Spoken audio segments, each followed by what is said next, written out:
Hi everyone, I really hope your week is off to a good start. I love the free spirit of young children and the way they approach everything with a sense of abandon, fearlessly trying almost anything. Our 2.5-year-old granddaughter Quinn has had more than her share of bumps and bruises and a couple of pretty serious injuries along the way, and she's most recently been sporting a pretty big goose egg on her forehead.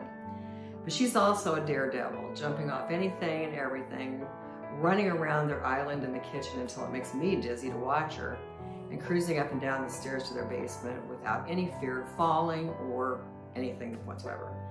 She's constantly on the go and only stops when she's belted into her seatbelt and when she's sound asleep at nap time or at night. Recently, I was spending time with the girls down in their playroom in the basement, and they have a macrame swing that she obviously loves to swing in. The minute we got down there, she said, "Swing, swing," and got right in. And then of course she wanted me to push her, so I started pushing her, and it was faster, faster, so I just kept going.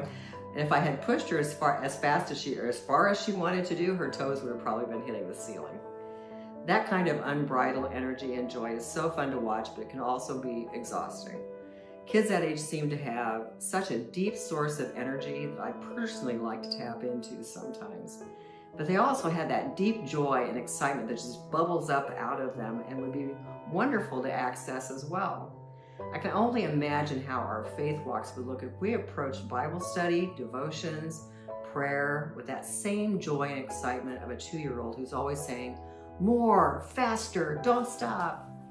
When I think of the joy of the Lord that fills our hearts when we see the majesties of nature or feel the powerful calm of the Holy Spirit in our hearts, it reminds me of a lot of the old hymns that I grew up with and how you couldn't help but just sing to your heart's content with those when they were played on a Sunday morning. Can't you just hear singing "Joyful, joyful, we adore you" with every fiber of your being, with a full congregation and choir? Joyful, joyful, we adore thee, God of glory, Lord of love. Hearts unfold like flowers before thee, opening to the sun above. Melt the clouds of sin and sadness, drive the dark of doubt away. Giver of immortal gladness, fill us with the light of day.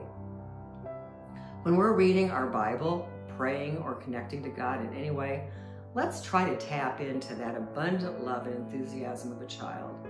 Let's cry out, "More, Jesus, I want to love you more." And then as we're filled with that excitement, we want to just naturally share it with others, helping them come to know the love of Jesus and see what a difference it can make in their lives. At that point in our faith walk, when we're so excited to share that with somebody else, we'll be fulfilling Jesus' last word before he ascended into heaven. Therefore, go and make disciples of all nations, baptizing them in the name of the Father and of the Son and of the Holy Spirit. Have a fantastic week. Bye.